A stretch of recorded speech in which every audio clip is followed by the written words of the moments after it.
Yorme, pasaway naman itong mga bata dito. Nakakapamirwisyo ng mga dumadaan. Ginagawa na nilang ano to, oh.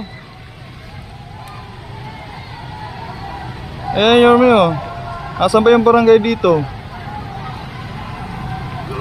Grabe yung kabataan dito, mga pasaway. Pag nasagasaan pa to, kasalanan pa ng mga kasagasa. Ito yung sistema dito sa may bandang Abad Santos, Tayuman Street. Stoplight mismo ng Tayuman. Ito yung ginagawa ng mga tao dito, mga residente ng iwan ko kung anong barangay ito dito, guys. Grabe, hinahayaan lang. Ayan, oh.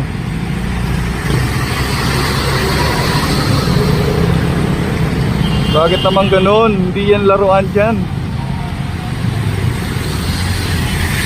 Nagsasampa pa ng mga sasakyan na dumadaan. Kanina yung truck sinampa nila. So